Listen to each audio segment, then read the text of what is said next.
Bonjour YouTube, j'espère que vous allez bien. Aujourd'hui, nouveau format de vidéo consacré au set plus petit que ce qu'on a fait jusqu'à présent, on va dire aux alentours de 1000 pièces et moins. Alors pour ces formats-là, il n'y aura pas de longue intro, on va directement à l'essentiel. Présentation de la boîte et du manuel, montage et pour finir, conclusion et mon avis sur le set en question. Pour commencer, aujourd'hui, nous allons voir le set 42-138, la Ford Mustang Shelby GT500 qui fait partie des nouveautés que Lego a sorti le 1er janvier de cette année. Alors Jean-Michel Dominique Chapat dira que cette voiture aurait mérité une intro plus longue tellement l'histoire de Ford et de Carroll Shelby est passionnante et dans l'absolu il aurait pas totalement tort. Mais on se retrouverait avec une intro beaucoup plus longue que le montage et les explications des spécificités techniques du set, et comme on est avant tout là pour parler de Lego, bah il y aura pas de grande intro. Et puis après tout c'est moi qui fais les vidéos donc je fais un peu ce que je veux quand même. L'avantage de ce format là c'est qu'il sera plus court et plus facile à réaliser, ce qui me permettra de sortir plus de vidéos sur plus de sets. Voilà un petit peu pour les explications, mais cette introduction est déjà beaucoup trop longue donc intéressons-nous maintenant à notre set du jour. Sur la face avant de la boîte pour commencer on va retrouver un gros visuel du set une fois terminé, en haut les logos Lego et Technic, juste ici l'âge donc 9 et plus, je rajeunis, le numéro du set 42-138, le modèle donc la Ford Mustang Shelby GT500, le nombre de pièces 544 pièces, ce qui le place vraiment dans les petits sets on va dire chez Technic. Une indication, donc ça c'est pour une nouvelle application Lego pour la réalité augmentée, donc je connais pas du tout, on verra ça une fois qu'on aura terminé le set. En haut à gauche, l'indication pullback qui fait aussi partie des nouveautés du 1er janvier de cette année. Il y a deux modèles qui ont ça, il y a la Ford qu'on va voir aujourd'hui et il y a une Porsche qu'on verra un peu plus tard. Et pour finir en bas à droite, juste là le blason Ford, et juste à côté c'est un logo que je connais pas du tout, c'est un circuit en forme de G, je sais pas du tout ce que c'est, donc si vous savez n'hésitez pas à me le dire en commentaire. Sur les tranches maintenant, donc sur la tranche inférieure pour commencer, ça nous indique qu'il faut scanner le modèle pour l'expérience de réalité augmentée, donc ça c'est la petite application dont je vous parlais il y a un instant et on verra ça une fois qu'on aura terminé le montage. Sur la tranche supérieure,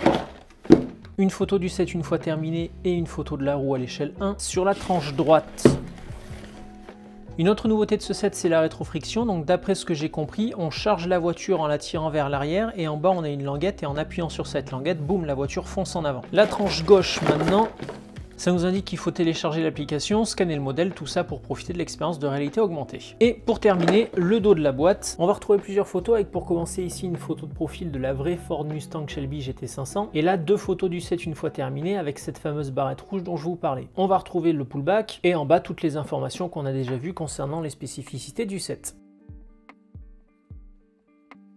À l'intérieur de la boîte, on va retrouver deux séries de sachets, une planche d'autocollant pour mon plus grand plaisir. Ça, je pense que ce sont des petits moteurs qui servent à la rétrofriction. Et bien évidemment, on va également avoir le manuel. Petit tour du manuel maintenant.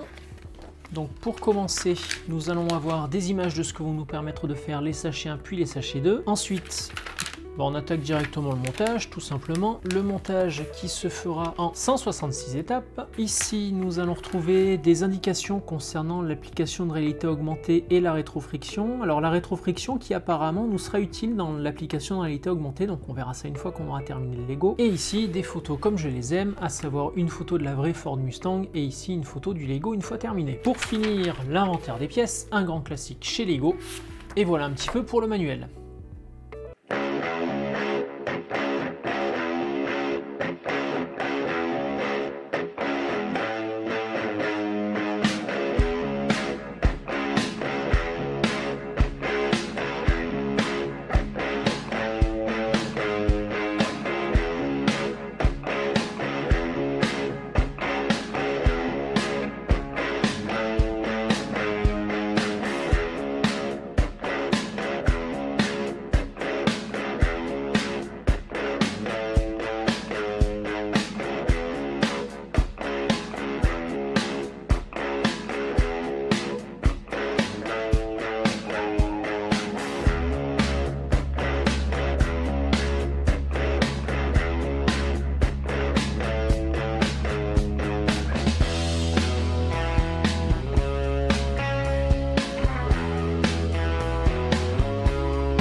Voilà donc la Ford Mustang Shelby GT500 terminée. Le montage se fait relativement vite, mais il est quand même très sympa. Je m'attendais à quelque chose de simple et d'assez basique, et même si c'est vrai qu'il n'est pas très compliqué, il est vraiment plaisant à faire et on retrouve ce petit quelque chose qui fait la saveur des techniques. Sur ce set là, pas grand chose à vous montrer puisque nous n'aurons pas de porte ou de capot qui s'ouvre et encore moins de moteur en briques Lego. La seule chose à savoir se trouve à l'arrière de la voiture. Je pensais que la barre rouge permettant de propulser le bolide se rangeait dans un genre de trappe dont Lego a le secret, et ben c'est pas le cas. En fait, il faut enlever deux petits ensembles de pièces afin d'y plugger un troisième ensemble contenant la fameuse barre rouge. Alors est-ce dérangeant? Pour moi, pas vraiment. Pour les enfants, par contre, ben ça dépend. Pour un enfant ordonné, ça devrait pas vraiment poser de problème. Par contre, pour un enfant un peu plus désordonné qui a tendance à égarer facilement certaines choses, j'ai bien peur que certains des ensembles précédemment cités finissent par disparaître. Voilà, visuellement, j'ai rien de plus à vous montrer. Par contre, ce set ne nous a pas dévoilé encore tous ses secrets et pour vous les présenter, on va aller ailleurs.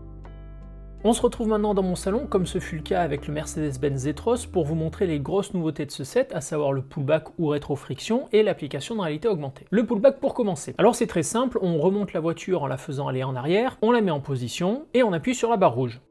C'est simple, rapide, efficace et suffisamment puissant pour faire une dizaine de mètres à la voiture. Deuxième chose à voir pour ce set, la réalité augmentée, donc pour ça on va se rendre dans l'application Lego dédiée. Pour commencer, on va avoir le choix entre deux voitures, la Porsche qu'on fera une autre fois et la Mustang qu'on va faire aujourd'hui. Une fois la Mustang sélectionnée, on se retrouve dans deux modes de jeu, le mode arcade et le mode tournoi. Donc le mode arcade va proposer trois pistes différentes et le mode tournoi, ça va être l'enchaînement de ces trois pistes-là. Pour aujourd'hui, on va aller faire un petit tour dans le mode arcade. Arcade, votre piste préférée, le Texas, alors c'est normal, c'est la seule que j'ai faite. Battez votre adversaire dans une vraie course d'accélération à l'ancienne, maîtrisez le réchauffement de vos pneus avant la course pour gagner un avantage en temps sur votre adversaire. Allons-y.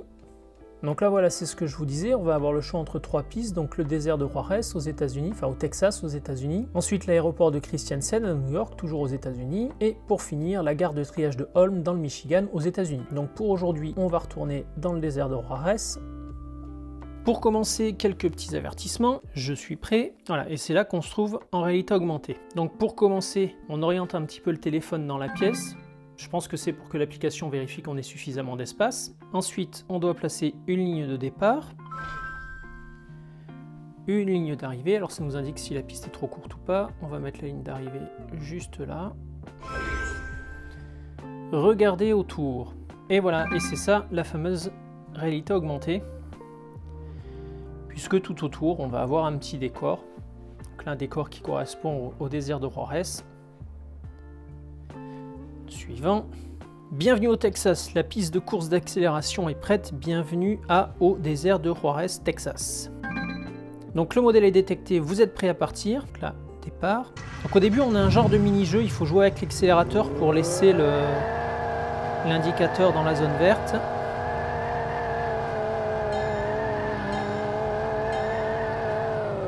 Et ça nous donne un bonus en fait de temps. Donc ouais, réchauffement maximum, j'ai gagné 30 centièmes sur mon temps. Faisons la course. Alors, commencer. On se met en position.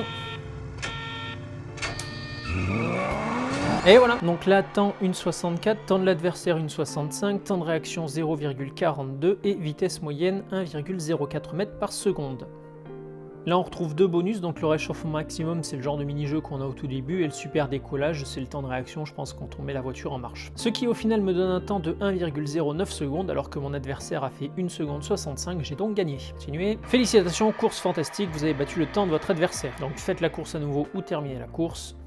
Prêt à relever le défi, travail fantastique, vous avez gagné 3 courses d'affilée, aimeriez-vous vous surpasser et faire la course contre des adversaires plus coriaces? Bon, oui, bon, voilà, c'est tout. Et après on retombe donc sur le début de l'application, on a le choix entre le mode arcade et le mode tournoi.